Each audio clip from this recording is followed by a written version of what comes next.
Saudi Arabia recently experienced a catastrophic event as massive flash floods struck Mecca, the birthplace of Islam. The city was hit by a night of continuous torrential rainfall, causing streets to be flooded and creating chaos for the thousands of people who were circling the sacred Kaaba at the center of the Haram shrine. Videos shared on social media captured the scene of the storm, with pilgrims seeking shelter and mosque staff struggling to cope with the strong winds that blew away large garbage cans and caused a billboard to fall. Roads were flooded, and cars were partially submerged in rainwater. In the face of such a natural disaster, people are not only frightened, but also curious about the reasons behind it. Throughout history, natural phenomena have often been interpreted as a means through which the divine communicates with humanity. It is during times like these that people invoke God's name more strongly than ever, seeking to understand the message behind the event. Could this flood be a sign of the Lord's return? Is it a clear indication of the end times? These questions arise as people try to discern the meaning behind the natural disaster that has affected the sacred city of Mecca. Before we delve into the main content, let's participate in a small challenge. How long did the flood that Noah experienced in biblical times last? Was it A, 7 days and 7 nights, B, 50 days and 50 nights, C, 30 days and 30 nights, or D, 40 days and 40 nights? Test your knowledge of the Bible and choose your answer. The correct answer will be revealed later. Now, let's explore the story of Noah and the Great Flood. According to the Bible, God looked upon the wickedness, violence, and evil that had overtaken humanity. He decided to bring destruction upon all living things on the earth, with the exception of Noah, who had found favor in the eyes of the Lord. God instructed Noah to build an ark, providing specific dimensions of 300 cubits in length, 50 cubits in width, and 30 cubits in height. The exact length of a cubit in this context has been debated, but it is generally considered to be the length of a man's arm from elbow to fingertip, approximately 18 inches. However, some argue that sacred cubits were slightly longer than the common cubit. Noah was then instructed to take 2 of every kind of animal into the ark, ensuring the preservation of each species while the rest of the animals perished in the flood. When Noah was 600 years old, God released the rain, which lasted for 40 days and 40 nights, causing the flood. Noah, his wife, his sons, and their wives, along with the animals on the ark, were spared from the flood and survived, while all other living things outside the ark were destroyed. Now, returning to the present day, Mecca, nestled in a low-lying area, became the victim of an extreme downpour. The city's streets swiftly transformed into rivers as the floodwaters overwhelmed the area. Mecca, being a natural catchment for rainwater, faced significant challenges due to its outdated and inadequate infrastructure and drainage systems, which were ill-equipped to handle such a deluge. As the floodwaters recede, the people of Mecca must now grapple with the aftermath and work towards rebuilding and strengthening their infrastructure to better withstand future natural disasters. It is a reminder that even the holiest of places can be vulnerable to the forces of nature, and that preparation and adaptation are essential for the well-being of communities. In times of crisis, it is natural for people to seek meaning and divine intervention. While the flood in Mecca may not be a direct sign of the Lord's return or the end times, it serves as a reminder of our collective responsibility to care for our environment, build resilient communities, and seek solace and guidance from a higher power during times of upheaval. Traffic came to a standstill, properties were damaged, and daily routines, including prayer at spiritual sanctuaries, were disrupted. This was not just the case in Mecca, but in many other places around the world. Dubai, for instance, experienced an unprecedented event as a part of the city went completely underwater due to continuous rainfall. Videos of heavy rainfall and floods in Dubai circulated on social media, showing individuals rowing boats on waterlogged roads and people wading through knee-deep water, causing traffic congestion on highways. These natural disasters triggered confusion and fear among people, leading to questions about divine intervention and the wrath of God. To explore the potential significance of these events, let's analyze the story of the Great Flood, which holds religious significance in Judeo-Christian traditions. The flood is seen as a punishment from God and an act of salvation for Noah and his family. According to the story, God decided to destroy all of humanity except for Noah and his family, as Noah was considered righteous and free from sin. This event marked a new relationship between God and humanity, symbolized by the rainbow as a sign of God's promise to never flood the earth again.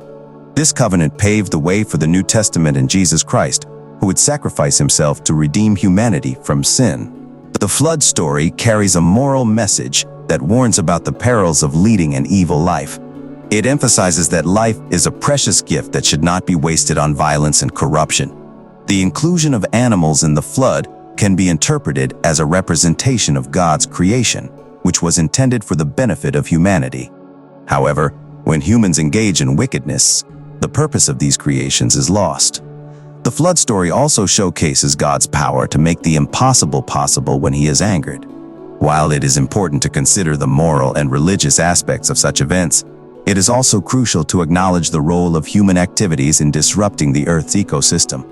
The depletion of the ozone layer, global warming, and increasingly violent weather patterns are often linked to human actions. However, it is worth noting that natural disasters have been a part of the world since its inception, including the extinction of species and other cataclysmic events.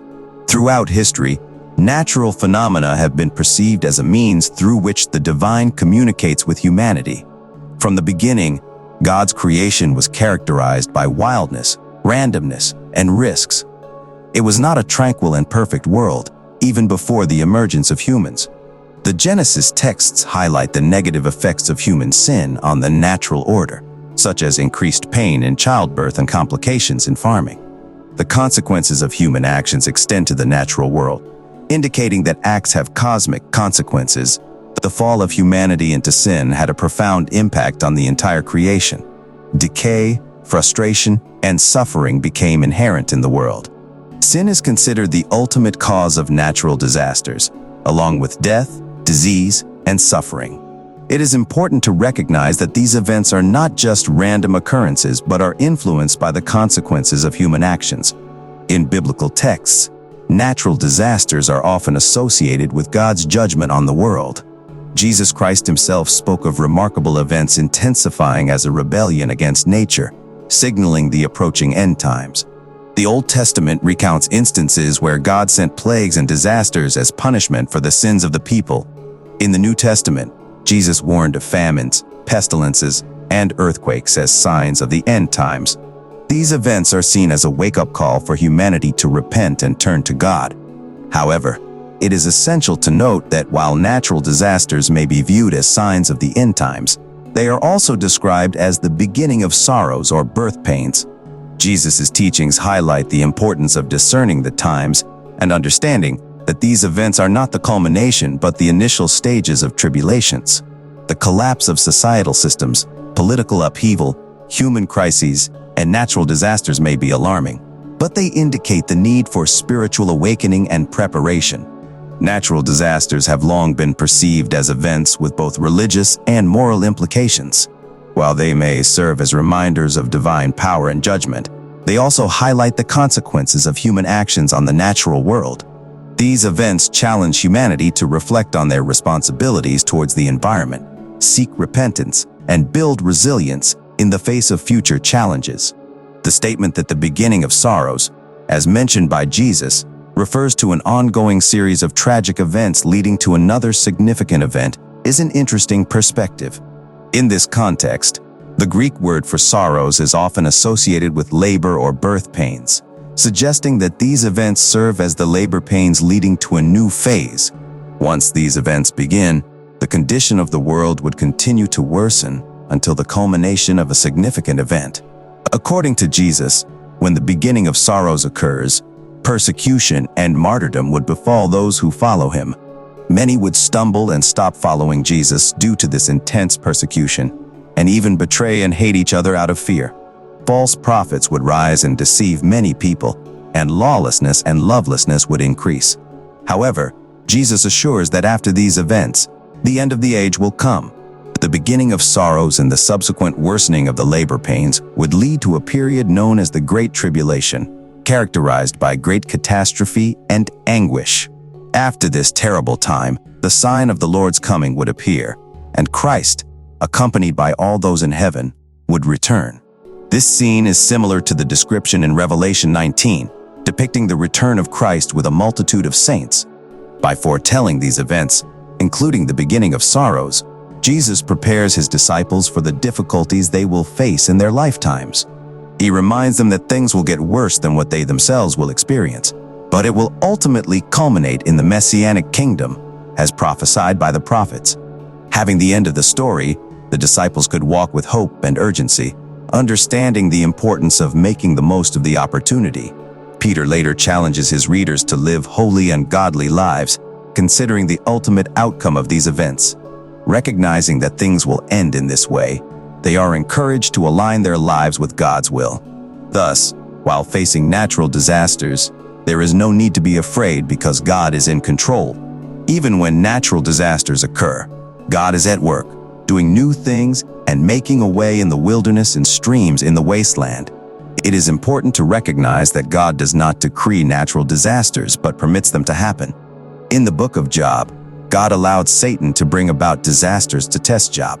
However, it is crucial to keep in mind that God, who permits natural disasters, also has the power to prevent them. In allowing them to happen, God demonstrates that they fall within the boundaries of his providence and will. Furthermore, there are instances in the Bible where God is depicted as being in control of nature without secondary or natural causes. For example, Jesus rebuked the wind and waves during a stormy sea, and they immediately obeyed his command. Similarly, if Christ had spoken similar words to a tidal wave or rain triggering mudslides, they would have obeyed him as well. This emphasizes God's authority over nature. Nature, including both positive and negative aspects, reveals something about God. Just as the positive side of nature declares the glory of God, calamities in nature also reveal his judgment. Throughout the Bible, there are references to God causing rain, lightning, and wind, indicating his control over these elements. The scriptures credit tsunamis and tidal waves to God, highlighting his sovereignty over all aspects of creation. Regarding the signs of Jesus' coming and the end of the age, Jesus did not provide a clear and unequivocal answer. The ambiguity in prophecy may serve a purpose, as each generation should have reasons to be ready for Jesus' return. Rather than thinking of Jesus' return as a distant event on a timeline, it should be understood as something that has been running parallel with human history since the day of Pentecost. The connection between the past and the present prompts deep reflections on the future. Natural disasters evoke a sense of vulnerability and force people to contemplate eternity. Often, churches are filled after disasters as people realize the fragility of life and the need to seek God. Tragedies also provide opportunities for Christian ministries to offer aid, counsel, and lead people to faith in Christ. God can bring good out of terrible tragedies and use them to prompt spiritual awakening and transformation. In conclusion, the occurrence of natural disasters raises questions about the role of God in these events. While recognizing that God permits natural disasters to happen, it is important to understand that God is ultimately good and works for the healing and restoration of the world. The beginning of sorrows and the subsequent events prophesied by Jesus serve as reminders of the need for spiritual readiness and the hope of the Messianic kingdom. Natural disasters prompt reflections on our priorities, our relationship with God, and the possibilities of the future.